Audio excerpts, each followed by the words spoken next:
Olá, pessoal. Boa noite a todas, boa noite a todos. Nós agradecemos a presença de todos vocês aqui para esse evento tão importante que o SES, em parceria com a Escola dos Farmacêuticos e a Federação Nacional dos Farmacêuticos, estão realizando hoje. Então, desde 2014, que nacionalmente setembro já é conhecido como Setembro Amarelo. Essa é uma campanha que tem como objetivo a gente fazer a prevenção e a redução dos números de suicídio do país, né, que a cada ano cresce e é uma situação muito triste para todos nós. Na verdade, Setembro Amarelo é uma campanha para a sociedade, né? É um convite à reflexão que a gente faz para pensar na sociedade que a gente precisa construir. Na verdade, acredito que até da discussão hoje a gente vai perceber que a gente precisa de uma sociedade mais empática, né? Uma sociedade mais justa. E principalmente promover um ambiente acolhedor para quem precisa de ajuda realmente e que a gente possa ter um bem-estar social. Daí, sendo assim, o SES, que é o Centro Nacional de Estudos Sindicais e do Trabalho, em parceria com a FENAFAR e com a escola, como eu disse aqui no começo, traz esse debate que é tão importante e que precisa ser feito, né? Então, hoje nós falaremos sobre as relações possíveis entre o trabalho e suicídio na atual conjuntura do Brasil, que a gente sabe que não está muito fácil, né? E acho que a gente tem bastante coisa aqui para discutir. Para falar um pouquinho do SES, para quem não conhece, o SES é uma entidade de formação. O principal objetivo do SES é contribuir para a formação da consciência política da classe trabalhadora, porque nós precisamos estar sempre aí na frente da sociedade, é o nosso objetivo ter sim uma sociedade mais justa e mais igualitária. O SES, se vocês forem lá, depois eu vou deixar aí a página do SES, os contatos, vocês vão ver que o SES faz palestras, oficinas e está sempre ao lado dos sindicatos, dos trabalhadores, porque afinal de contas, como é o lema do SES, né? Quando se forma, a gente se transforma. A Federação Nacional dos Farmacêuticos, né, que é uma entidade representativa, que reúne os sindicatos, e a escola também são entidades que estão sempre ao lado do trabalhador e vale a pena vocês conferirem e contribuir com todas elas. Como é que a gente vai funcionar aqui? Vou explicar um pouquinho a dinâmica. Então, está aqui comigo duas pessoas muito competentes para falar sobre a questão do trabalho, né, as dificuldades que a gente tem, e aí estabelecer essa questão da relação aí do suicídio, tá? Então eu vou apresentar as duas pessoas, aí cada uma delas vai ter 30 minutos para fazer uma exposição, e aí vocês já vão deixando aí no Facebook, vocês podem deixando as perguntas de vocês, porque o objetivo aqui é a gente ter essa palestra, essas duas pessoas falando, mas que a gente possa interagir, que a gente possa tirar nossas dúvidas, trazer também, fazer uma troca aí de experiências. Então, eu vou apresentar a Mariana Pereira da Silva. A Mariana é psicóloga, é mestre em psicologia pela PUC Campinas. Mariana possui capacitação em saúde mental relacionada ao trabalho e experiência na reabilitação profissional. Ela atua na clínica e desenvolve estudos na área da psicologia social do trabalho. É membro do grupo de estudos coletivo Colabor. E eu vou apresentar também o Ronald Ferreira dos Santos, que é farmacêutico, é mestre em farmácia. O Ronald é servidor público no estado de Santa Catarina. Então, ele é lotado lá no Centro de Informação de Assistência Toxicológica de Santa Catarina, o CIATOX de Santa Catarina. Atualmente, ele é presidente da FENAFAR, da Federação Nacional dos Trabalhadores, que é uma entidade sindical de segundo grau, né, da categoria farmacêutica, que está congregando hoje 24 sindicatos na sua base nacional. E atual conselheiro estadual de saúde pelo segmento trabalhador no Conselho Estadual de Saúde de Santa Catarina. Então, nós vamos fazer essa dinâmica. Obrigada, Mariana, por aceitar nosso convite. Obrigada, Ronald, gratidão de vocês estarem aqui. Eu tenho certeza que a gente vai ter um debate muito importante. Então, vou começar a contar seus 30 minutos, Mariana, e aí depois a gente passa a palavra para o Ronald. Pode fazer sua saudação inicial e Vamos boa lá. palestra. Bom, olá pessoal, boa noite a todos. É um prazer estar aqui com vocês hoje. Eu gostaria de agradecer o convite do CES, Centro Nacional de Estudos Sindicais do Trabalho, especialmente a Liliana, a Adriana, Priscila e Ronald que estão aqui comigo hoje. Bom, hoje a gente vai falar sobre um tema importante, que é o suicídio, com foco nas possíveis relações com o trabalho no contexto atual. Como Priscila adiantou para nós, o Setembro Amarelo é conhecido como mês de prevenção ao suicídio, mas pouco vemos discussões que estabelecem relações entre suicídio e trabalho. Tendo isso em vista, eu acredito que esse espaço promovido pelo SES é extremamente necessário, já que eu parto da perspectiva que o trabalho pode nos adoecer, gerar sofrimento, gerar desgastes e até mesmo levar ao suicídio. Bom, gostaria de me apresentar a vocês. Eu sou psicóloga e mestre formada em psicologia, sou psicóloga clínica, como a Priscila também falou, com experiência em reabilitação profissional com trabalhadores da indústria. Ao longo dos meus estudos e atuações, eu me dediquei à psicologia social do trabalho e à saúde mental relacionada ao trabalho, que são campos do conhecimento que eu utilizo para olhar e intervir nos casos que eu atendo. Ao longo da minha atuação, eu conheci sindicalistas de diversas categorias profissionais, inclusive foi a partir do contato com sindicalistas que eu me dei conta da magnitude do nexo causalidade entre adoecimento e trabalho. Ainda na graduação, eu fui pesquisar como os sindicalistas viam a relação entre saúde mental e trabalho, e durante entrevistas que eu fiz com eles, eu conheci realidades, situações e diversos casos que me escancararam o quanto o trabalho gera desgaste e sofrimento ao trabalhador. Para conversar com vocês hoje, eu elaborei um textinho para guiar a minha fala, a fim de trazer o conteúdo de uma forma mais organizada para vocês, espero que não fique cansativo. Eu pretendo comentar sobre o trabalho no contexto atual e suas implicações na saúde mental dos trabalhadores, que quando vivenciam o desgaste de forma extremamente intensa e excessiva, podem até mesmo recorrer ao suicídio como única solução possível. Bom, conforme eu citei, durante a minha graduação em psicologia, lá em 2014, eu conheci sindicalistas de categorias profissionais diferentes, sendo estes bancários, professores, metalúrgicos, químicos e petroleiros. Quando eu recebi o convite para essa palestra, eu fui reviver alguma dessas entrevistas que eu realizei ao longo da minha fala e vou trazer alguns trechos para vocês. Um sindicalista da categoria dos metalúrgicos, por exemplo, disse o seguinte para mim, há 6 anos atrás: o trabalho é uma necessidade de sobrevivência desse modelo capitalista que nós vivemos, mas atualmente ele não é saudável. Ele adoece, ele mutila, ele mata. Então a gente precisa desconstruir aquela ideia de que o trabalho dignifica o homem, pois essa ideia ainda é muito forte. Claro que nesse modelo de sociedade que nós vivemos, se você não tiver um trabalho remunerado, você não tem chance de sobreviver.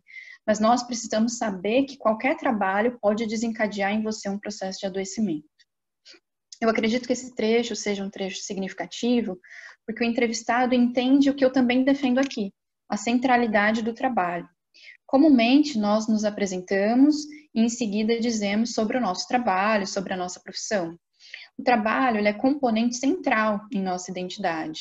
Além do ditado citado por ele de que o trabalho dignifica o homem, existem outros ditados por aí que dizem que Deus ajuda quem cedo madruga, ou que o trabalho é a fonte de todas as riquezas. Porém, entender o trabalho é muito mais complexo do que isso. É analisar micro e macro contextos, políticos, sociais e econômicos. Em um contexto macro, analisa-se o contexto internacional, nacional do trabalho. Em contextos mais micro, analisa-se o contexto de organizações específicas, modos de gestão de tais organizações e a subjetividade de cada trabalhador. Ditados reducionistas, portanto, não compreendem de fato a totalidade do trabalho e imprimem de forma generalizada que necessariamente o trabalho gera satisfação. Na prática, pode sim gerar satisfação, mas também adoecimento e desgastes intensos. Eu acho importante destacar para vocês a minha perspectiva, sendo psicóloga, né, o meu compromisso ético-político, que é um compromisso a qual eu me engajo. Então, muitas vezes, a psicologia do trabalho, ela é atrelada a um viés organizacional e tradicional que olha mais para a gestão e para os interesses econômicos das organizações. Mas a psicologia a qual eu busco exercer é uma psicologia que olha para o trabalhador, não para a gestão. Não que eu ignore a gestão, mas estou a serviço do trabalhador, né? Eu não sou neutra e não posso ser neutra, até mesmo seguindo o meu compromisso enquanto dever presente, inclusive no código de ética do psicólogo, né? Eu vou citar para vocês até os 3 primeiros princípios fundamentais presentes no código de ética. O psicólogo baseará o seu trabalho no respeito e na promoção de liberdade, de dignidade, de igualdade e de integridade do ser humano, apoiado nos valores que embasam a Declaração Universal dos Direitos Humanos. O psicólogo trabalhará visando promover a saúde e a qualidade de vida das pessoas e da coletividade e contribuirá para a eliminação de quaisquer formas de negligência, discriminação, exploração, violência, crueldade e opressão. O psicólogo atuará com responsabilidade social, analisando crítica e historicamente a realidade política, econômica, social e cultural. Tendo isso em vista, eu defendo que para entender o trabalho é necessário olhar para todos os contextos que permeiam de forma crítica e reflexiva e estar então a serviço dos trabalhadores. A análise do trabalho e dos impactos na saúde do trabalhador requer primordialmente escutar o trabalhador, personagem protagonista do seu fazer cotidiano. Considero aqui que é ele quem vivencia o trabalho de forma integral, inclusive quem vivencia os problemas de saúde relacionados ao trabalho. Por exemplo, osteomusculares, como lesões por esforços repetitivos e distúrbios osteomusculares relacionados ao trabalho, as chamadas LER-DORT, transtornos mentais, como depressão, síndrome de burnout, transtorno de estresse pós-traumático, ansiedade, entre outros. Por isso, para analisarmos uma situação de adoecimento, é necessário ouvir o trabalhador e seu histórico de relação com o trabalho. Mas então, o que é desgaste, né? O campo da saúde mental relacionado ao trabalho me ajuda a responder essa questão e, de forma geral, esse campo entende que o trabalho pode gerar sofrimento em forma de processo saúde e doença. Assim, considera que não existe um momento em que do nada o meu sofrimento se instala, mas sim vê como um contínuo, como um processo repleto por esses desgastes que se acumulam e podem se tornar intensos. Aqui, desgaste pode ser conceituado como a perda da capacidade potencial ou efetiva, corporal e psíquica do trabalhador, como resultado de um movimento dinâmico de elementos do processo de trabalho chamado cargas de trabalho, sendo elas cargas físicas, químicas, biológicas e mecânicas. De forma breve, cabe entendermos que essas cargas elas não são isoladas, são cargas complexas, dinâmicas, e que o desgaste ele não é algo irreversível, mas é algo que pode se recuperar. Tratando-se do desgaste mental, ele envolve a integração dos fatores ambientais e psicossociais, o mundo subjetivo e a identidade do trabalhador em seus micro e macro contextos, e as relações de poder também presentes em toda a esfera social. A autora Edith Seligman Silva, que é uma referência nessa temática, afirma que o desgaste mental é vivenciado pelo trabalhador em situações em que o trabalho consome o seu corpo e o seu potencial psíquico, devido à sobrecarga ou subcarga de trabalho, à precarização do trabalho e a constrangimentos também sofridos dentro desse âmbito. Assim, pode-se dizer que o trabalho impacta em nossa subjetividade, em nossa energia, por isso muitas vezes nos sentimos fadigados mentalmente, fisicamente, em nossos valores e até mesmo em nosso caráter. Refletindo sobre tudo isso, podemos perceber que o desgaste mental e o adoecimento relacionado ao trabalho não é de hoje, ou seja, não é da época da pandemia e desse contexto atual brasileiro. Existem diversos estudos que analisam categorias profissionais diferentes e mostram que o trabalho pode adoecer. Existem dados também do Ministério da Saúde, da Organização Mundial da Saúde, das próprias entidades sindicais, que também explicitam números de afastamentos com relação direta com o trabalho. Pensando que estamos em um momento de pandemia, de crise econômica, de desemprego, de inflação, de derrubada de direitos políticos, trabalhistas, previdenciários, podemos dizer que o desgaste do trabalhador pode ser ainda mais intenso. É possível ressaltar condições que contribuem, em grosso modo, para o adoecimento e desgaste mental do trabalhador se instalar. A organização do trabalho e dos processos produtivos tem forte relação com a saúde mental dos trabalhadores, não como fatores determinantes para o adoecimento, mas como favorecedores e desencadeadores. A sobrecarga de trabalho, ou seja, o trabalho em excesso, a extrapolação da jornada, ainda mais em tempos de pandemia, de home office, são exemplos iniciais de aspectos que contribuem para nos desgastarmos mentalmente. Falando um pouco sobre isso, estamos em uma pandemia, e frente a isso a ciência orienta que o isolamento social seja feito como forma possível de prevenção, enquanto ainda não temos uma vacina, e nesse sentido o trabalho teve que se reorganizar. Alguns tiveram que trabalhar de dentro de suas casas, outros não puderam, e mesmo esses que não puderam se reorganizaram com equipamentos de segurança, de proteção, máscaras, né, álcool em gel, distanciamento social, entre outros exemplos. Alguns que tiveram que trabalhar de dentro de casa viram que o formato do trabalho se alterou totalmente, né? Então, home office, teletrabalho, trabalho à distância, o trabalho passou a invadir a casa das pessoas e a se misturar ao âmbito familiar e pessoal. Eu escutei de um paciente que eu atendo na clínica esses dias, de que ele sente que ele não trabalha em casa, mas que ele dorme no trabalho. Perde-se a referência do que é casa, do que é local de descanso, afinal, é em casa que eu trabalho, que eu descanso, mas que eu estudo, que eu faço exercícios físicos, que eu faço terapia, enfim. A pandemia favoreceu a confusão e a invasão do trabalho na vida das pessoas. Havia pessoas que já trabalhavam nesse formato anteriormente à pandemia, os professores são exemplos disso, no ensino à distância, o EAD. Esse formato já fazia com que os contratos de trabalho se alterassem, culminando em perdas de direitos e na descaracterização da profissão. Para quem não sabe, muitos professores EAD não são contratados como professores, mas como aulistas, como tutores, corretores. O trabalho ele é parcelado, expropriado de identidade, o que acarreta também na fragmentação de um coletivo, no caso de se reconhecer como professor e de se unir a outros professores pela luta por direitos. Hoje, as aulas estão sendo lecionadas no formato virtual, então a passagem do conteúdo se restringe a uma tela, assim como as avaliações e tudo que o processo de ensino-aprendizagem abrange, inclusive o afeto. Entendendo que se aprende também através do afeto, como é que fica essa questão em tempos em que muitas vezes os professores falam sozinhos, em que poucos alunos participam via chat ou vídeo, que às vezes sequer conseguem participar no quesito estrutura e recursos para isso, em tempos em que a convivência em grupo se perde.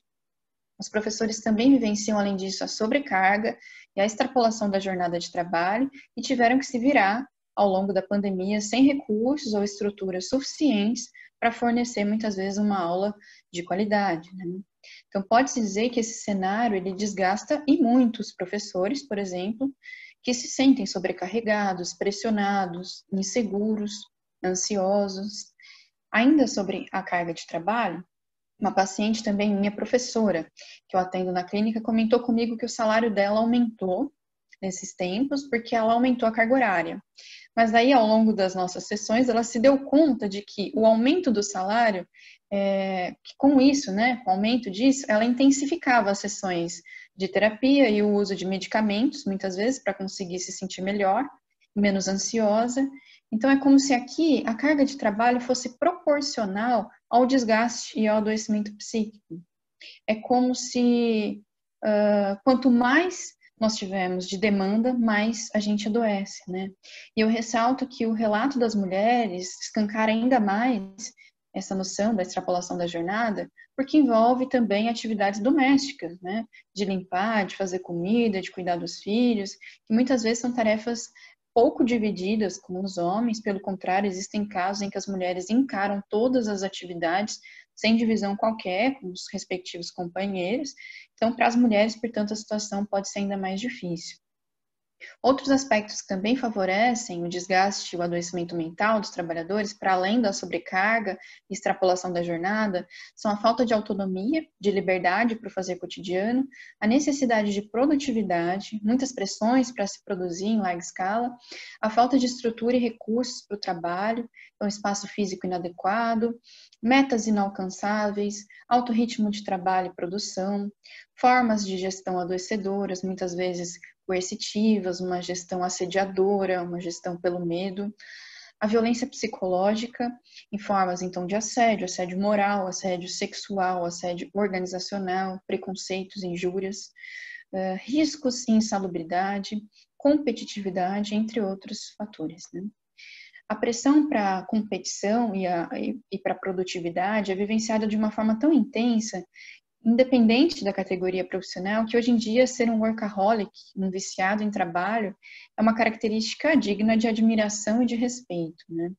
Admiram-se aqueles que trabalham demais, que têm 2, 3 empregos, e ainda dizem que é necessário sofrer para conseguir o que se deseja.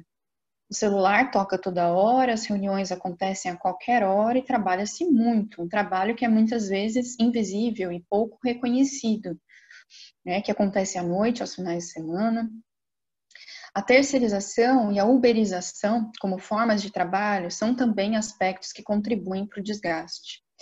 Consequências do neoliberalismo, essas formas escancaram ainda mais o individualismo, a fragmentação dos coletivos, somados ao momento atual em que vemos altas taxas de desemprego, pessoas com contrato de trabalho suspensos, negócios falindo, a terceirização e a uberização encontram um cenário de fragilização e de insegurança do trabalhador, porque este não tem perspectiva de futuro, uma perspectiva segura, e assim essas formas passam a serem vistas como possibilidades para a sobrevivência, né? A terceirização, ela corta direitos, vínculos trabalhistas, precariza o trabalho. A uberização é uma realidade ainda mais precarizada, porque não configura registro trabalhista algum, não contempla o trabalhador com nenhum direito, benefício ou garantias. É uma lógica iniciada com os aplicativos Uber, iFood, e já está sendo expandida para outras profissões, como profissionais da saúde, professores, advogados, entre outros. Cabe ressaltar que qualquer acidente ou adoecimento relacionado ao trabalho, por exemplo, é inteiramente de responsabilidade do trabalhador nesse formato, né? Na verdade, todos os equipamentos são custeados pelos próprios trabalhadores. No caso dos entregadores, a moto, a bicicleta, a caixa de transporte, os equipamentos de segurança, todos são custeados por eles. Os trabalhadores também são estimulados a competirem entre si, então se fragiliza muito o coletivo, as redes de apoio entre eles, e esse acaba sendo o cenário de muitos nos dias atuais. Existem pessoas que trabalham 13 horas diárias sem pausas, outros chegam até mesmo às 16 horas diárias de jornada. O retorno financeiro, no entanto, não é significativo e deixa clara a situação de exploração a qual esses trabalhadores estão submetidos. Contexto de desemprego, de falta de investimento em políticas públicas voltadas ao trabalhador, de um Estado mínimo e quase ausente, faz com que o trabalhador se submeta a qualquer trabalho e a qualquer condição de trabalho. Perdem-se direitos trabalhistas e previdenciários que levaram anos para serem construídos, fruto de muita luta, de resistência coletiva. E, bom, o trabalhador pode adoecer por todos esses aspectos e mais. Alguns sindicalistas compartilharam comigo casos em que os trabalhadores não conseguiam sequer pisar no ambiente de trabalho sem que uma crise de pânico ocorresse. Metalúrgicos e bancários me contaram que trabalhadores lesionados iam ao banheiro para chorar no ambiente de trabalho, devido principalmente a metas inalcançáveis, a um ritmo alto de produção que muitas vezes gerava um terreno fértil para o assédio se assentar. E eu não falo somente de um assédio moral, em que há um assediador claro, que assedia uma pessoa determinada ou um grupo determinado, mas sim um assédio organizacional, porque todos estão sujeitos a essas humilhações por parte da gestão. Os próprios colegas se tornam chefes uns dos outros, monitoram e pressionam os outros, né? Quando um trabalhador adoece, desenvolve lerdorte ou algum transtorno mental, muitas vezes as pessoas lhes imprimem um duplo sofrimento, porque esse trabalhador ele ainda é culpabilizado pelo próprio sofrimento. Esse é um conceito chamado de culpabilização da vítima, em que o trabalhador que adoece é visto como frágil, como fraco, como aquele que não deu conta. No caso do adoecimento físico, muitas vezes tantas capacidades são perdidas, tantas cirurgias são feitas, que nem no próprio trabalho há mais um posto compatível, sendo que foi o trabalho que gerou essas marcas. E com a dificuldade do contexto atual do trabalho, esse trabalhador se vê sem opção. E como viver sem trabalhar? Melhor não viver? Um sindicalista da categoria dos petroleiros me fez o seguinte relato em 2014. Teve alguns companheiros que a gente conhece lá na refinaria que cometeram suicídio. Coisa recente, coisa de 3 ou 4 anos atrás. Acho que teve 2 casos de suicídio. Não sei dizer o quanto eles estavam relacionados às condições de trabalho e aos aspectos pessoais dos companheiros, mas um dos aspectos que eu tenho certeza que impactou foi a questão do trabalho em turno. Nesse esquema, o sujeito muitas vezes vai entrando em uma condição de isolamento social e a solidão acaba contribuindo para que o cara não consiga escapar desse estado de depressão, de tristeza profunda, enfim. Nessa fala aparece também o isolamento e a solidão como fatores desgastantes, adoecedores. É interessante refletirmos sobre isso em tempos em que o trabalho está sendo exercido muitas vezes de dentro de casa, sem contato físico com os colegas de trabalho, muitas vezes parceiros e apoios para fazer cotidiano. Nessa situação atual, muitas vezes, diminuem-se os espaços para compartilhamento, para troca de ideias, para desabafos, e a sensação de que se está sozinho pode aumentar. É claro que o isolamento, no momento atual, deve ser feito por uma questão sanitária, científica, mas esse isolamento ele deve ser físico e não virtual. Que possamos usar, então, da tecnologia como forma de nos unir. Ontem mesmo eu tive a triste e super atual notícia de um petroleiro que faleceu em uma refinaria de petróleo na Bahia, com indícios de suicídio. A morte foi notificada pelo Sindipetro e o suicídio está sendo apurado pela Polícia Técnica. A diretoria do Sindipetro emitiu a seguinte nota, que eu acho que vale a pena a gente reproduzir. Eles disseram: pedimos a todos e todas que cuidem de seus colegas, que tenham um olhar carinhoso e diferenciado para os que estão à sua volta. Em tempos difíceis de instabilidade, de doenças físicas e psíquicas, pressões e retiradas de direitos, precisamos estar cada vez mais unidos. Trazendo um outro trecho para vocês, segundo o sindicalista da categoria dos químicos, existem suicídios e mortes dentro de empresas que não são noticiadas pela mídia de forma alguma. Inclusive, a notícia do falecimento do trabalhador de ontem foi pouco noticiada. Eu vi, pelo menos, somente no site do Sindipetro e num site chamado Diário do Centro do Mundo, se eu não me engano. Bom, o sindicalista químico defende que haveria muitos impactos para a mídia ao noticiar esses acontecimentos, já que são muitas dessas empresas e organizações que sustentam financeiramente as grandes emissoras através de propagandas, patrocínios. O que cabe analisarmos nessa afirmação não é a veracidade quanto à relação das empresas com a mídia, mas sim a possibilidade da subnotificação dos casos de adoecimento e de mortes pelo trabalho no nosso país, algo que não deve acontecer, já que, segundo o site oficial da Previdência Social, a empresa é obrigada a informar a Previdência de todos os acidentes de trabalho ocorridos com seus empregados, mesmo que não haja o afastamento das atividades até o primeiro dia útil seguinte ao da ocorrência. Ainda assim, o Ministério Público do Trabalho de diversos estados, por exemplo, apontam para a existência da subnotificação. O Ministério Público do Trabalho do Estado da Bahia fez um projeto parceiro com a Universidade Federal da Bahia, na região de Salvador, para mapear os prejuízos para o trabalhador e para a Previdência causados pela subnotificação de doenças ocupacionais. O projeto se chama Caminhos do Trabalho. O Ministério Público do Trabalho do Estado do Rio Grande do Sul encontrou em 2016 registro de 506 mortes pelo trabalho, enquanto que o INSS registrou apenas 139 mortes. Então, cerca de 1/3 do resultado obtido pelo estudo. Estudos da Federação Nacional das Associações do Pessoal da Caixa Econômica, a FENAI, aponta que apenas 4% dos casos de doença do trabalho são registrados pela Caixa, porque o banco não emite as comunicações de acidente de trabalho, as CAT, que, conforme citado, então, pela Previdência, são obrigatórias. Entre os trabalhadores que relataram algum adoecimento mental, apenas 13% disseram que foi emitida a CAT. Existe um artigo interessante publicado pela Revista Brasileira de Saúde Ocupacional, a RBSO, da Fundacentro, que mostra que a subnotificação de acidentes de trabalho fatais acontece e dificulta a implementação de políticas públicas para o trabalhador. O artigo se chama Acidentes de Trabalho Fatais em Palmas, Tocantins, Brasil, Oportunidades Perdidas de Informação. E além desse artigo, pessoal, existem muitos outros que eu poderia citar, mas vale termos isso em mente para entender que as mortes no trabalho muitas vezes são veladas. O suicídio, que também é muitas vezes tratado como um tabu, como um assunto que ninguém toca, pode ainda estar mais escondido dentro dessa lógica de se subnotificar. O reconhecimento do adoecimento como relacionado ao trabalho é um desafio que deve ser explorado a cada dia por nós, profissionais da saúde, sindicalistas e interessados no tema. A sensibilização da sociedade faz-se extremamente importante para finalmente entendermos que, sendo o trabalho ou não causador de um transtorno mental, ele não pode ser fator desencadeador. Não podemos naturalizar o que não é natural, mas sim construído historicamente, pautado ideologicamente por um sistema que gera as condições já citadas para os trabalhadores.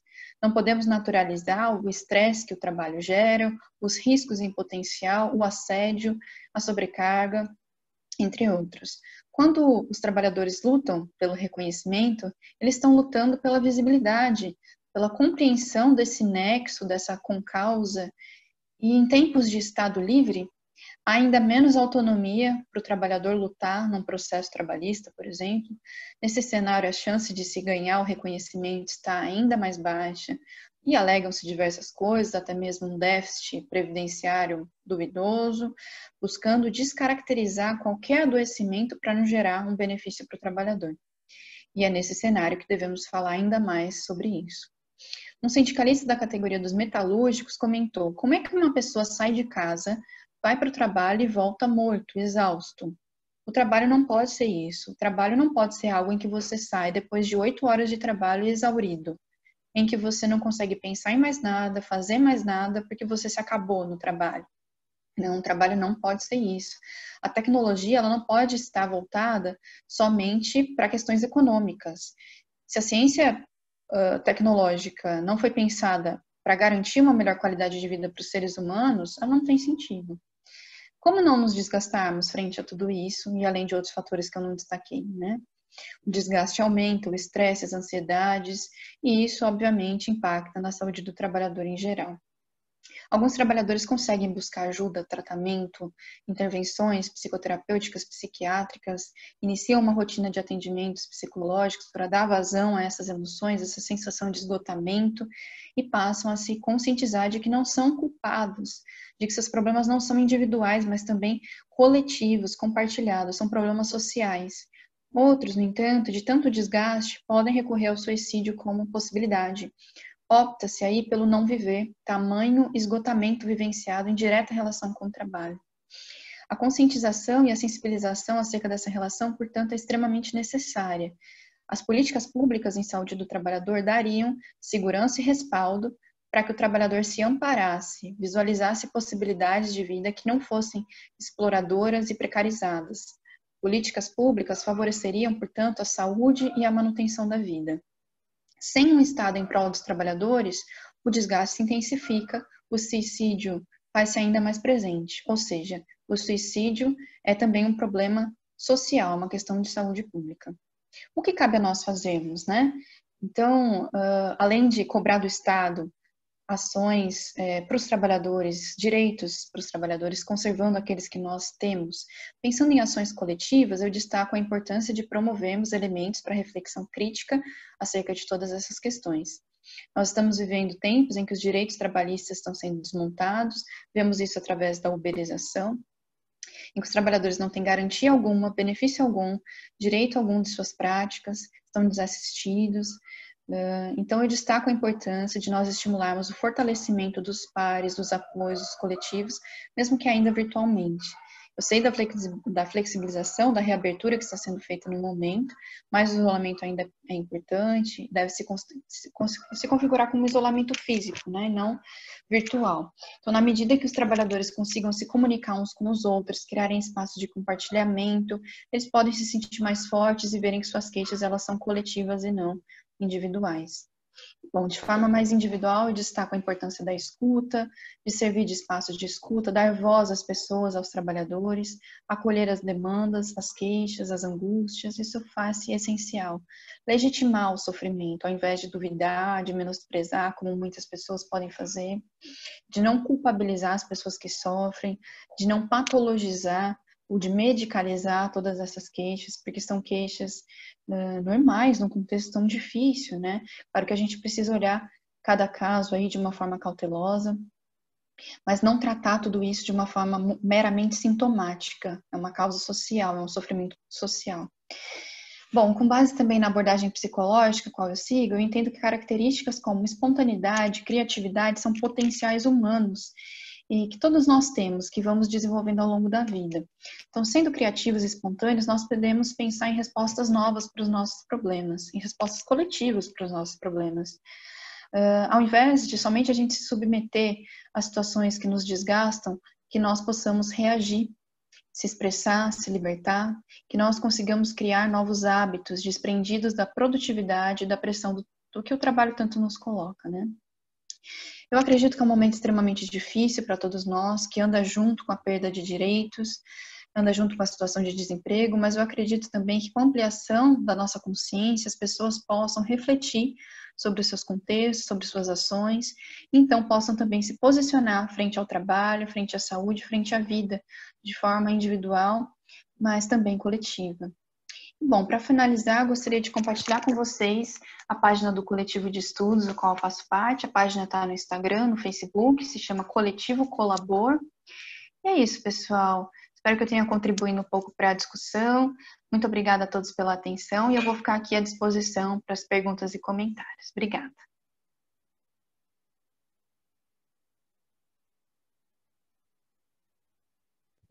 Priscila, acho que seu microfone está fechado. Obrigada, Mariana. Coisa boa, a gente tem que aí agradecer muito a Mariana, que traz aí para a gente muito ponto importante, né? Acho que o primeiro deles que a Mariana traz é a consciência, né, Mariana, de que o trabalho adoece. Mariana começou a falar para a gente isso, que a gente nunca vê a relação, às vezes, do suicídio ou do adoecimento do trabalho, que a gente negligencia, né, a perda dos trabalhadores. Falou, inclusive, aí da falta de notificação, as baixas notificações que a gente tem. Mariana trouxe aí para a gente também as diversas condições do adoecimento do trabalho, mostrou como nesse processo nosso de pandemia, o trabalho remoto, que nós, nos sindicatos, né, já alertava desde quando se falava da regulamentação, e que a pandemia veio, caiu aí no colo de todo mundo, como ele pode influenciar, influenciou e está influenciando na vida mental das trabalhadoras e dos trabalhadores.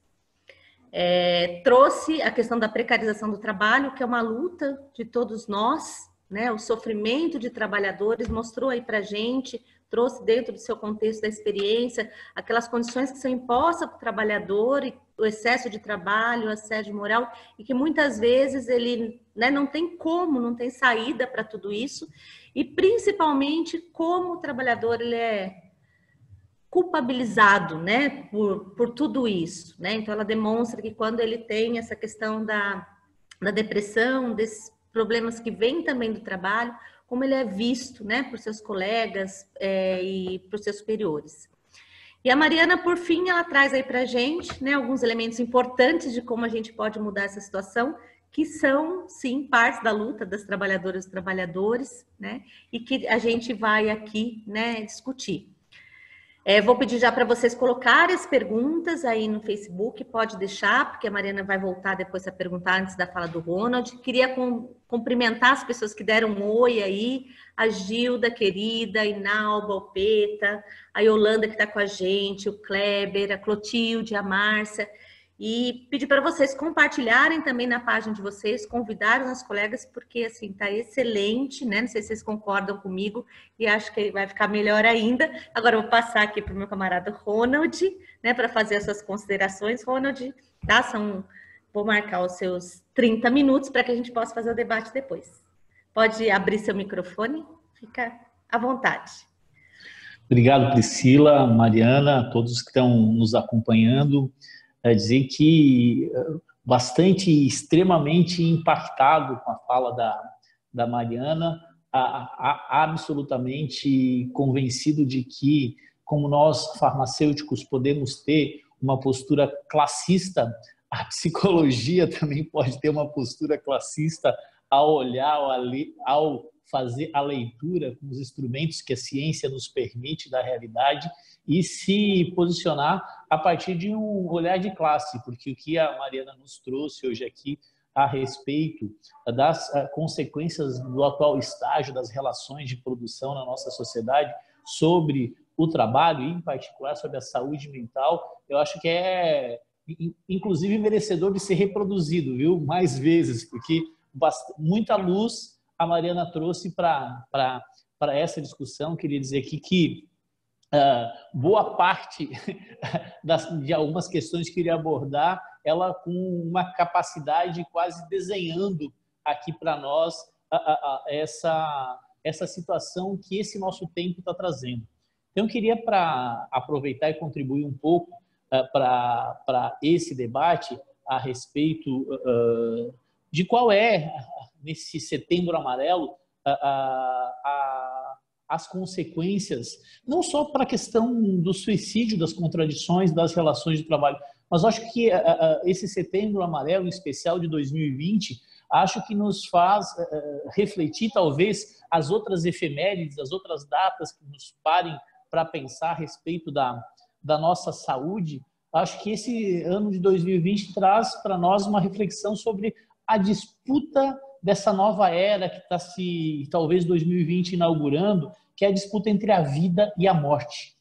Acho que essa é a disputa que esse atual estágio de desenvolvimento das forças produtivas, das relações de produção tão bem esclarecida, que tem como que a Mariana trouxe aqui, é entre justamente essa disputa entre o viver e o morrer, entre aqueles que dão algum valor à vida, algum valor ao trabalho, e alguns que consideram a possibilidade concreta da existência de extermináveis, de elimináveis, de uma parcela que não se faz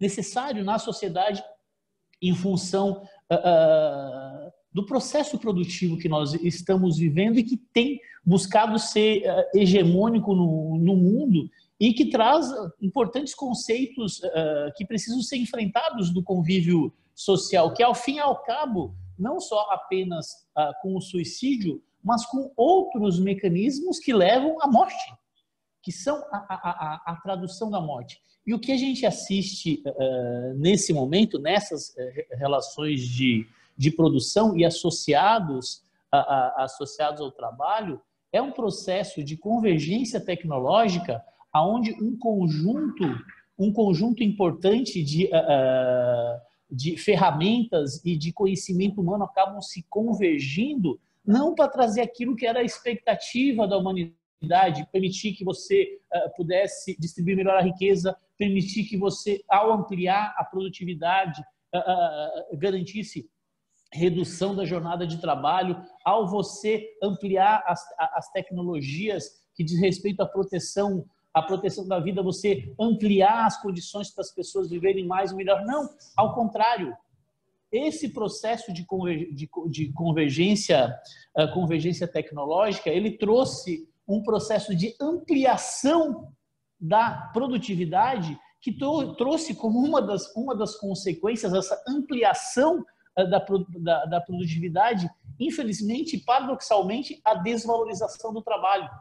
E ao você desvalorizar o trabalho com ganho de produtividade, os setores hegemônicos, os donos do capital, podem, inclusive, lançar mão de escolher os elimináveis, os extermináveis. Essa é a lógica que a Mariana trouxe com bastante intensidade aqui, e introduzindo, inclusive, nas relações de trabalho, nas relações sociais, algumas contratações, algumas regras da normalidade que são presididas pela competição, que são presididas pela opressão, são presididas pelo individualismo, são presididas por relações sociais que tendem a única e exclusivamente beneficiar a concentração da riqueza que é produzida pelo trabalho. Então, nós estamos vivendo nesse momento esse paradoxo e a ofensiva e que é traduzida e que nós estamos assistindo, que os trabalhadores estão assistindo, na eliminação de qualquer espécie de proteção ao trabalho. Não só proteção ao trabalho, proteção à vida. veja qual foi e qual tem sido, por exemplo, aqui no continente americano, certo? As principais medidas para enfrentar a pandemia. A principal medida para tomar a epidemia, particularmente aqui no Brasil, é a imunidade de rebanho. Não importa se morram 150 mil brasileiros, 200 mil brasileiros, ou seja, a vida, ela, para fazer os processos de organização da sociedade, ela não conta, ela não participa da equação. E a consequência na retirada de direitos e do conjunto das proteções que foram conquistadas ao longo do processo civilizatório estão sendo desmanchadas e colocadas no lugar justamente esse conjunto de conceitos que a Mariana trouxe aqui para nós, de convívio social, que estão muito associados ao sofrimento, muito associado à segregação, muito associado à exploração, que organizam a sociedade na direção da apropriação cada vez mais concentrada da riqueza. Portanto, qualquer lógica de você estabelecer um contrato social que tenha a proteção e o cuidado com o outro como referência está fora do lugar, e precisa ser substituído. Ocorre que o povo brasileiro, na sua generosidade, conseguiu produzir para o Brasil e para o mundo uma contratação social que teve no seu principal mérito atingir justamente a lógica da relação de produção da atividade econômica chamada saúde. O que nós conseguimos produzir aqui no Brasil, e por isso que é importante nos debates a respeito da questão da defesa, da proteção ao trabalho, da defesa da vida, compreender e os trabalhadores se apropriarem como uma conquista da classe, certo? Essa mudança estrutural que o Brasil conseguiu contratar, que completou 32 anos e a sua regulamentação ontem, sábado agora, completou 30 anos, que a contratação social que se estabeleceu no Brasil e que ainda resiste, de que saúde, o direito à saúde, não é uma mercadoria, é uma relação social cuja responsabilidade é do Estado. Nós produzimos aqui no Brasil essa mudança substancial que precisa necessariamente ser apropriada pelos trabalhadores na lógica da necessidade de uma questão fundamental para o processo civilizatório e desenvolvimento da humanidade, que é a necessidade de o ser humano proteger e cuidar um do outro, certo? Que é justamente o que nós conseguimos estabelecer ao garantir na nossa Constituição a saúde como direito de todos e dever do Estado. Outras proteções foram construídas na nossa contratação social, que foi a seguridade social como um todo, a assistência social e a previdência. A previdência, a Mariana citou aqui, a previdência ela simplesmente está deixando de existir. E nos resta, aos trabalhadores, compreender o local na sua agenda de lutas, na preservação da vida, a defesa desse sistema de saúde que ainda, e a pandemia foi uma prova concreta disso, ainda consegue garantir importantes proteções aos trabalhadores, à classe trabalhadora, independente, certo, de qual é a relação contratual que ela estabeleça com as forças do capital. Ainda é esse o sistema que protege. Então, nesse setembro amarelo, acho que os trabalhadores, a organização sindical brasileira, precisaria, além da defesa necessária que se faz dessa grande disputa do Estado mínimo, do esvaziamento das políticas públicas, identificar algumas ações que possam reunir força social e política para defender a vida. E uma das questões que reúne a possibilidade de concretamente, para dialogar com o trabalhador, são os instrumentos necessários para gerar essa sua proteção. Porque o diagnóstico nós temos. Nós temos o diagnóstico de qual é a consequência desta política, que não é só no Brasil, que está avançada em vários cantos no mundo, que é a receita ultraliberal, autoritária, antidemocrática. O diagnóstico de qual é a consequência dessa política, nós já há algum tempo temos apresentado, mas nós precisamos construir os elementos para se contrapor a essa lógica que consigam trazer em si as questões que diz respeito à vida do povo. E esse elemento da proteção da vida, do cuidado da vida, do cuidado da saúde, é um dos instrumentos que permite você dialogar com o povo, porque é o que ele está sentindo, é o que ele vive, é o seu dia a dia, é a jornada extenuante, é o assédio moral, é a exploração, que ao fim e ao cabo, se não enfrentado, se não constituído algum nível de enfrentamento, mas com ações, com proposições que consigam identificar e mobilizar, do ponto de vista político, os interesses desses trabalhadores com algo factível, algo atingível, eu acho que a gente tem alguma dificuldade, certo, de fazer o enfrentamento que esse momento se faz necessário. Há no Brasil hoje um processo, eu diria, bastante paradoxal, porque ao mesmo tempo, você tem essa possibilidade de ter a pauta da saúde imposta como a prioridade das prioridades.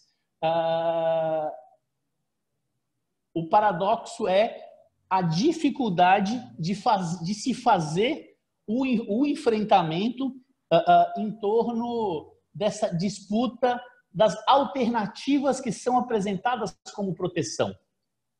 Por que eu digo que é um paradoxo? Porque a questão principal da disputa nesse momento se está em torno de que instrumentos de proteção, certo, você vai oferecer para a população. O lado de lá é bem curto e objetivo os instrumentos de proteção. Da violência, eu te ofereço uma arma para você enfrentar a violência. Para a pandemia, para o coronavírus, eu te dou cloroquina. Para a questão do enfrentamento para a pandemia, ela só pega os fracos. Essa questão do isolamento, do fique em casa ou vá trabalhar, é uma que desprotege. Então, essas contradições que são apresentadas nesse momento precisam ter os seus antídotos, mas precisa se levar em conta que elas conseguem ter um eco, porque uma das questões fundamentais que precisa se construir uma resposta e dialogar a resposta com o trabalhador está em torno da necessidade de proteção. A proteção é uma questão central que está colocada. E nós,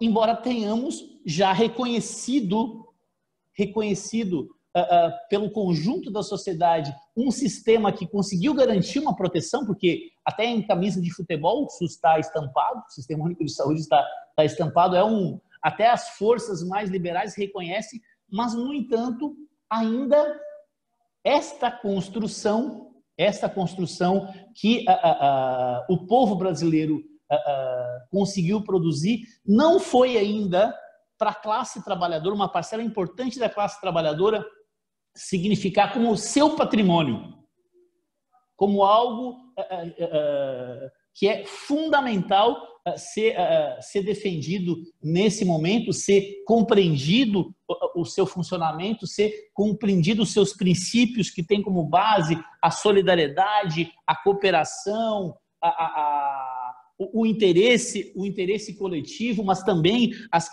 questões individuais. Então, é fundamental que a gente consiga aproveitar esse momento que o Setembro Amarelo proporciona e trazer também, colocar um pouco de luz, além de todas as reflexões que a Mariana trouxe aqui para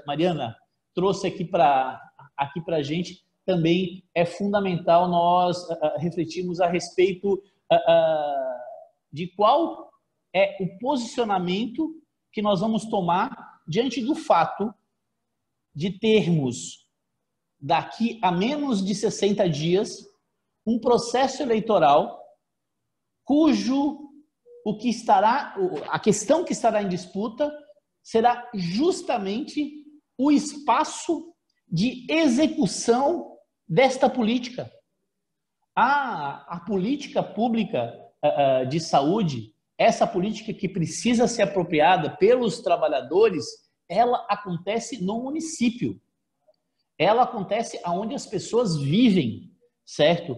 Ou seja, um dos movimentos fundamentais de operarmos nesse momento é compreender que a defesa da vida não é para o ano que vem. O processo de colocar as alternativas de o que de fato está em conflito entre essa disputa entre a vida e a morte diz respeito àquela equipe que não está mais no CAPS, aquele CAPS que fechou, aquele centro de apoio psicossocial que fechou, aquela unidade básica que não atende, aquele serviço que não atende, que diz respeito ao interesse do sindicalista, que diz respeito ao interesse dos trabalhadores que precisam estar ligados na necessidade desse processo, dessa disputa, desta pauta, está presente no seu dia a dia e principalmente agora no processo das eleições municipais. Portanto, essa disputa que é no mundo, a reflexão sobre as relações de trabalho e suicídio trazem, que é a disputa entre a vida e a morte, não é algo que está muito distante. Além de compreensão de como ela se dá, como é que você disse que o SES, que você abriu aqui, que falou do SES, Priscila, que estudar para transformar. Formar para transformar, isso. Formar para transformar. O transformar é o agora, certo? O transformar é o agora. E nós temos a possibilidade concreta de fazer, eu acho, temos condições de fazer um Novembro Vermelho. Acho que a gente tem condições de fazer um Novembro Vermelho, dar uma grande contribuição nesse debate. Era um pouco isso, espero que tenha ajudado aqui a contribuir um pouco com o debate, dizer que a intervenção da Mariana foi uma aula. Confesso que aprendi muito. Obrigado, viu? Foi mesmo, né, Ronald? Eu que agradeço, Ronald. Obrigada aí. Olha, você ainda tinha mais uns minutinhos para falar. Cumpriu aí o seu tempo. E queria agradecer também a sua fala. Eu acho que o Ronald traz aqui para a gente, né, algumas discussões muito importantes, né? O Ronald começa falando aí realmente sobre a disputa, né, entre o viver e o morrer. Na verdade, ele faz a relação, tudo aquilo que a Mariana acabou falando já, e que a gente já sabe, que é essa perda de direitos que a gente está tendo, né? A perda da proteção do trabalhador, né? E faz relação com a perda da vida. O Ronald trouxe para a gente aí uma questão muito importante que a gente viveu nesse momento de pandemia, que é a banalização das mortes, a falta de valorização da vida e como os interesses, né, econômicos, a forma dinâmica que está colocada acima de tudo isso. Então, traz aí também, mostrando para a gente, nós trabalhadores e trabalhadoras, a importância da gente se compreender e conscientizar que a saúde é um direito, né? E como o Ronald colocou, a gente ter a consciência, né, de que essa relação, essa proteção de nós brasileiros, ela é tão importante, mesmo porque, como a gente sabe, a mola propulsora do país somos nós todos, trabalhadores e trabalhador. Então, não dá para a gente não deixar de falar que a saúde é um direito e que a gente precisa, sim, ter esse ponto aí na frente da nossa vida. O Ronald trouxe uma coisa importante, que é uma discussão aí para a gente, que é a defesa do nosso sistema de seguridade social, né, Ronald? Eu acho que esse debate, e é isso como você colocou, como a gente vai fazer esse enfrentamento, né? Quando a gente já vem aí numa luta cansativa e nós, trabalhadores, não desistimos nunca, mas nós precisamos entender quais são os instrumentos de proteção, quais são os instrumentos que o trabalhador terá e como a gente vai prosseguir essa luta. Fala do nosso grandioso SUS, a gente não poderia deixar de falar dele, porque a gente viu nesse momento de pandemia aí como ele foi importante, né? E traz aí essa reflexão do qual vai ser o nosso posicionamento, nós trabalhadoras e trabalhadores, para que a gente possa realmente transformar, porque nós temos aí em breve, né, um momento muito importante para todo o Brasil. Obrigada, Ronald. A gente já tem 2 perguntas, né? A gente tem uma pergunta aí da Inalba, também temos uma pergunta, acho que do PETA, né? Então eu vou colocar. A Inalba coloca assim: parabéns, Mariana. Gostaria de fazer uma pergunta. Como o movimento sindical deve comportar-se na divulgação dos casos de suicídio nos ambientes de trabalho? Vou deixar para você responder, Mariana. Uhum. Bom, pergunta importante, né? Os casos de suicídio é um tema cauteloso, a gente precisa ter cuidado ao falar sobre isso, então dever do sindicato entrar, como a Previdência coloca, de ser obrigatório a notificação, e o sindicato colabora muito para isso, para notificar. Então, notificar, divulgar, sim, mas preservando totalmente a identidade daquele que se suicidou. Então, sem expor a identidade, sem expor aquela pessoa, a família dessa pessoa. Até porque, se a gente está falando que é um problema social, não interessa quem é aquela pessoa, né? Interessa a gente perceber que é um problema coletivo, não é um problema individual, é um problema da categoria. Então, é sim extremamente necessário para o sindicato divulgar, notificar, mas sem expor a identidade daquele trabalhador. Então, conscientizar, falar sobre isso, promover espaços como esse aqui que nós estamos tendo, é uma ação essencial aí para o sindicato adotar. Então, é mais ou menos nesse sentido, preservar a identidade, mas sim notificar. É como até o trecho do Sindipetro que eu citei para vocês, eles notificaram, eles não divulgaram qual foi aí a identidade desse trabalhador que faleceu e que o suicídio está sendo investigado, né? Mais ou menos por aí. Ótimo, legal. Obrigada, Mariana, aí pela sua resposta. Tem mais uma pergunta aqui do PETA, do Augusto PETA. Ele faz a pergunta aí para a Mariana e para o Ronald. E aí ele pergunta assim: quais são as ações que o movimento sindical deve desenvolver para contribuir na luta para que trabalhadores e trabalhadoras possam viver bem, com saúde física e mental? Eu não sei se quem quer responder primeiro, quer falar, ou se os dois falam. Eu, bem rapidinho, porque infelizmente eu tinha me programado até às 19h30, mas bem rapidamente, dialogando com o PETA, acho que uma das questões fundamentais para as organizações dos trabalhadores em geral é estar junto ao povo. é o máximo possível de estar presente nos territórios onde as coisas acontecem. Tem os espaços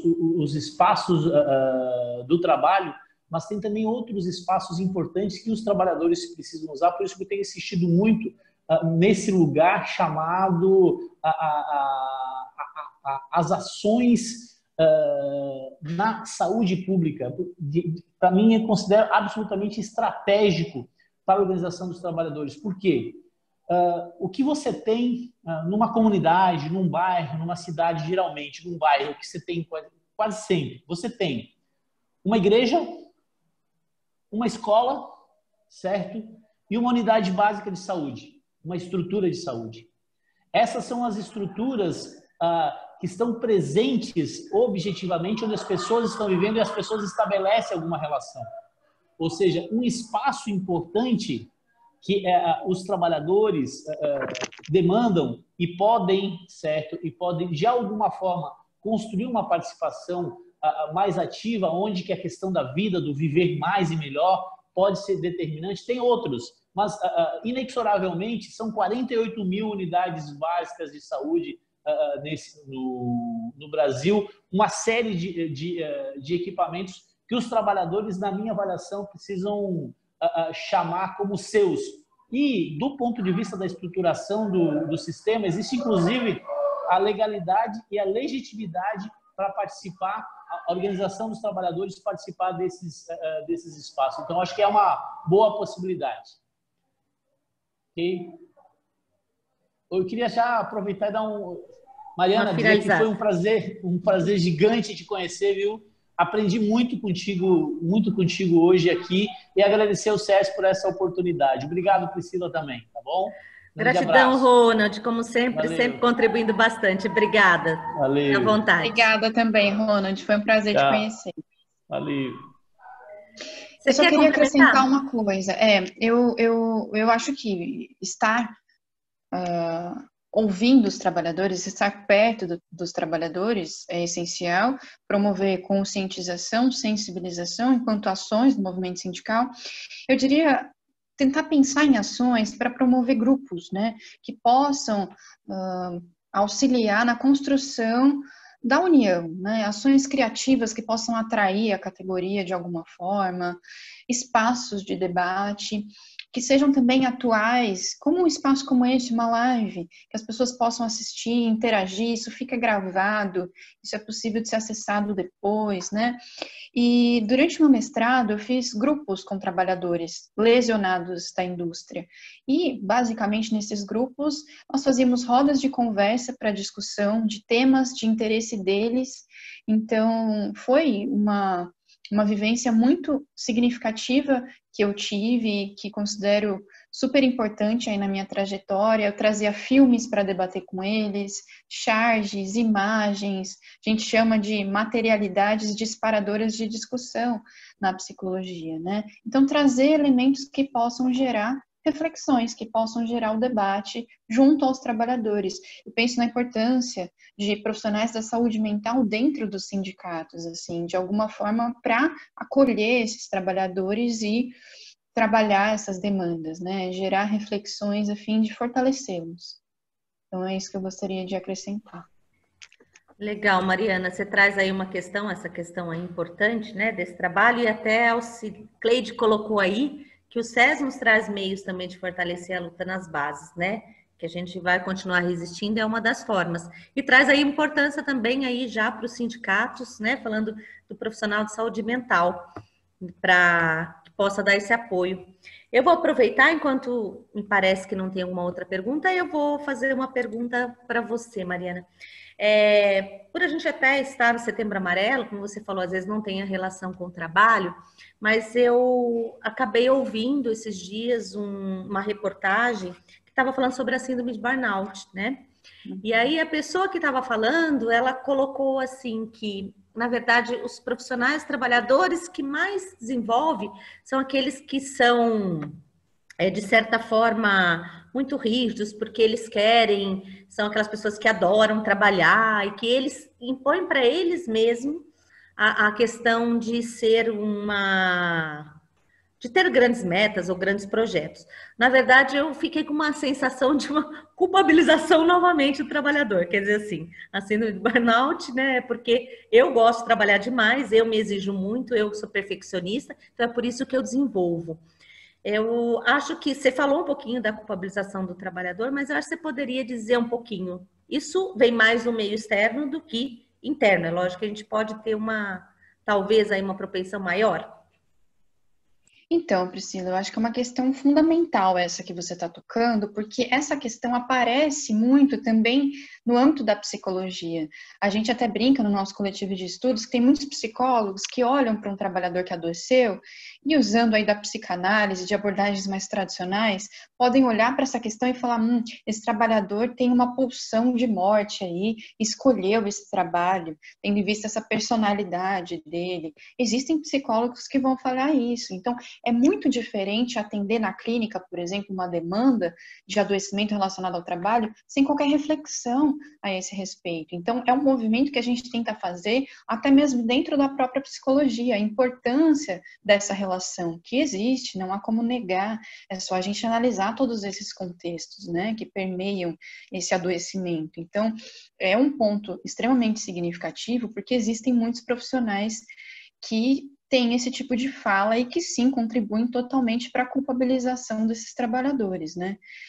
Existem características de personalidade que podem contribuir, que não podem contribuir. O fato é o contexto que está gerando isso, são os valores propagados por esse sistema que está gerando isso. Como eu coloquei, não importa se é o trabalho que está adoecendo, assim, sendo causa. O fato é, ele não pode desencadear, né? Ele não pode ser um fator desencadeador, não pode contribuir para o sofrimento. Isso seria naturalizar as condições de trabalho. Eu falar que trabalhadores perfeccionistas tendem a desenvolver o burnout. E tudo que está por trás disso. O fato é, o trabalho não pode colaborar para isso. Então, é um olhar que acaba sendo reducionista, um olhar pouco crítico, um olhar pouco reflexivo. Se a gente olha para tudo o que está acontecendo internacionalmente, nacionalmente, essa perda de direitos, né? Como que os trabalhadores vão se sentir seguros dentro do trabalho, sofrendo muitas metas, muita pressão para a produção, com um alto ritmo de trabalho? Esse ritmo só aumenta, ele não diminui. Né? Então, os trabalhadores, eles se esgotam. O burnout é isso, é um esgotamento máximo das nossas capacidades psíquicas para enfrentar ali o cotidiano de trabalho. Então, gera esse adoecimento por conta do contexto. Se a pessoa é perfeccionista, se ela não é, o fato é, o trabalho não pode adoecer, independente de quem for. Né? Então, é dessa perspectiva que eu parto, que é a psicologia social do trabalho. Outras vertentes da psicologia podem olhar para isso com um olhar até de culpabilização, e é contra essas perspectivas que a gente tenta atuar, né? Promovendo, então, a conscientização e a reflexão de todos esses aspectos. Legal, mas é essa percepção que eu tive mesmo, é importante você até trazer isso. E vou até, acho que não tem mais uma pergunta, vou até fazer uma outra colocação, até em cima do que você falou, né? Que a questão que alguns trabalhadores, às vezes, ele conseguem o processo do cuidado. Isso quer dizer que muitos não, né, Mariana? Então, e às vezes a gente pensa, né, pensando aí como uma política pública, pensando no nosso SUS mesmo, a gente sabe que muito tem a melhorar, que a gente precisa ampliar o acesso à equipe multiprofissional que dê o suporte a esse trabalhador, a profissionais assim como você, que são conscientes da questão do trabalho no processo do adoecimento, da saúde mental, porque muitas vezes, como você falou, na clínica, às vezes chega e começa a banalizar tudo como se fosse outros problemas, mas que a gente precisa não só melhorar essa parte das políticas públicas, melhorar esse acesso, valorizar os CAPs, como foi colocado pelo Ronald aqui, né, que ele realmente venha na proposta que foi colocado, de porta aberta, que eu tenho ali toda aquela equipe, mas que a gente precisa responsabilizar também, por outro lado, quem oferece esse trabalho, quem é o grande culpado, às vezes, por essas condições. Seria isso, né, Mariana? Exatamente. O Ronald falou do CAPS e eu ressalto também o CEREST, que é o Centro de Referência em Saúde do Trabalhador. Foi lá que eu pude atuar no mestrado e fazer esses grupos de reflexão com trabalhadores. É um aparato público também, é do SUS e atende a trabalhadores. Muitos CERESTs recebem poucos investimentos do Estado, né? São poucos divulgados nos cursos de formação de medicina, de psicologia. Muitos psicólogos não sabem o que é CEREST. Muitos médicos não sabem o que é CEREST, né? E aí, trabalhadores que poderiam ser acolhidos nesses espaços, os espaços existem, o CEREST existe. Está tendo uma perda muito grande nos últimos tempos, inclusive, de corte mesmo de recursos, e que é algo que a gente também precisa falar sobre e apontar, porque o CEREST faz um trabalho de vigilância, de acompanhamento, de prevenção, de promoção de saúde. Então, é um espaço extremamente importante para o trabalhador que muitas vezes é deixado de lado pelo Estado, pelas prefeituras, né? Então, é também um espaço aí do SUS que pode ser utilizado pelos trabalhadores, que deve ser utilizado por eles. Então, é melhorar, é ampliar o acesso e responsabilizar o Estado e promover esses espaços a que os trabalhadores podem recorrer para se fortalecer. Legal, é muito bem lembrado, eu acho que assim, falar do Sereste, porque a gente precisa ver o antes, né? Não adianta também só chegar lá no hora que já está, né, numa situação, lá no CAPS, a gente precisa realmente fazer a prevenção. Mas eu acho que é isso, deixa eu só olhar aqui se tem mais alguma pergunta. Agradecer o pessoal que está aí com a gente até agora, né? Então, tem uma pergunta assim, o Leclerc Oliveira fala assim, neste momento de pandemia, como tratar este adoecimento com os servidores de um modo geral? Como eu falei um pouquinho, escutar, acolher. Acolher, eu acho que é a nossa principal função, não como psicólogo somente, mas como pessoas comuns, como colegas, como apoios aí, como eu falei, para um fazer cotidiano, como colegas de trabalho. Então, acolher, escutá-los, mostrar que não é somente essa pessoa que está sofrendo, né? Quando a gente percebe que o nosso sofrimento ele é compartilhado, a gente pode até se sentir mais potente para o enfrentamento, porque juntos nós somos mais fortes, né? Sozinhos nós fazemos um trabalho de formiguinha, que às vezes faz a gente sobreviver, mas o nosso colega ali do lado também está sofrendo. Então, se a gente atuar e agir de uma forma coletiva, o resultado disso pode ser ainda mais eficaz, né? Então, eu acho que é escutar, é acolher, falar sobre isso, é mostrar que é um sofrimento compartilhado. Eu acho que a psicologia pode ajudar nesse sentido, e aí também procurar profissionais que refletem sobre essa questão, né? A gente se questionar, assim, é esse o trabalho que nós queremos? A gente precisa continuar lutando pelos nossos direitos. Inclusive, falei da uberização, a gente está vendo o movimento dos próprios entregadores se unirem, né, e falar sobre essas condições, mostrar as contradições, as injustiças, a exploração. Os próprios entregadores estão fazendo esse movimento, porque eu acho que no fim das contas a gente percebe que é em grupo mesmo que a gente é mais forte. Então, é a gente se unir. Tem todo um movimento aí de fragmentação do coletivo e a gente tem que remar no sentido oposto aí da maré.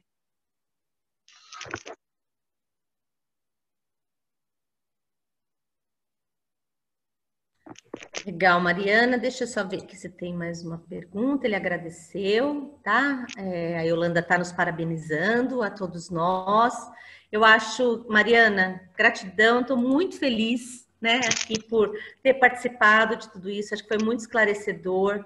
Pessoal, acho que a Mariana traz aqui um grande desafio para todos nós, né? Ela mostra como a gente precisa nessa luta, e traz aí desafios para os sindicatos, né? Disseminar informação, fazer um espaço acolhedor, traz aí a proposta que eu achei bem interessante, Mariana, que eu acho que fortalece, inclusive, os sindicatos, porque a gente precisa fortalecer, né, não só o SES, mas a gente precisa fortalecer os nossos sindicatos, porque, como você falou, são eles que vão demandar e que vão pensar na questão do coletivo. Então, traz aí uma proposta de trazer alguém especializado na saúde mental para que a gente possa conversar com o trabalhador, acolher, na verdade, dar aquele suporte para quem está precisando. porque o trabalhador normalmente ele está até um pouquinho mais, às vezes fica abandonado. Mas tem mais uma pergunta aqui do André, vou colocar aqui.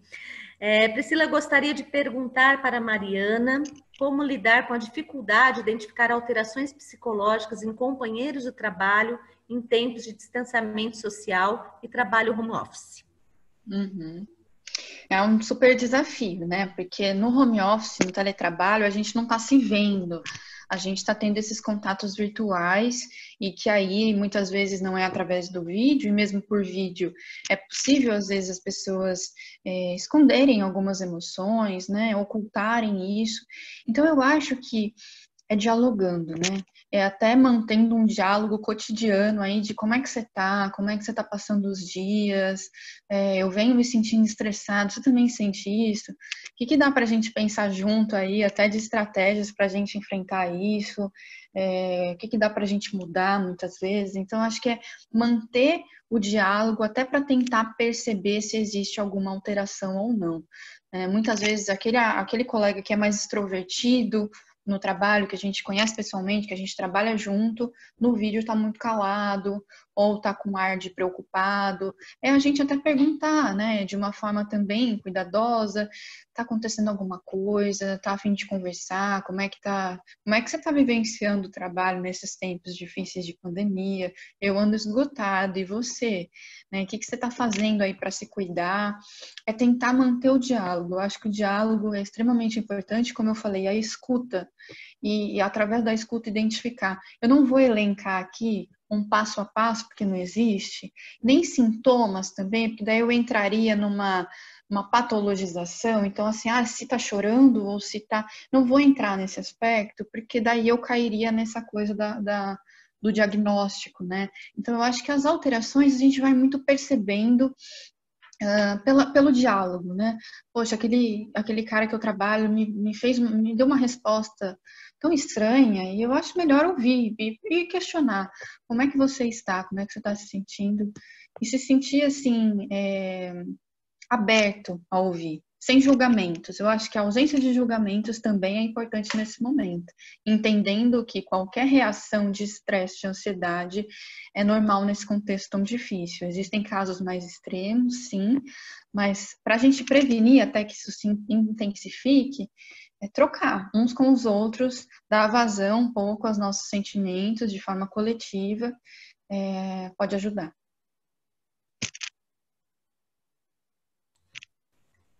Ótimo, Mariana, acho que é isso mesmo, né? Às vezes a gente tá ali, percebe que o outro tá, e às vezes a gente mesmo banaliza, né? A gente acaba não dando o apoio que merece, né? Eu acho que nós não temos nenhuma pergunta a mais, estou colocando aqui, estou aqui dando uma olhada, então eu acredito que a gente possa encerrar, apesar de não ser o encerramento de um debate, né? Porque eu acho que esse debate é um debate para a vida, está aí colocado essa situação.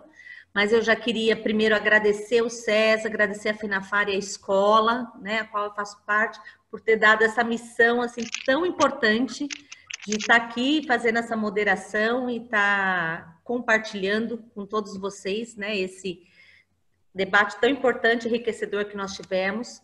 Desejo a todas e a todos aí muita força para que a gente possa construir essa sociedade aí mais empática que a gente quer, né?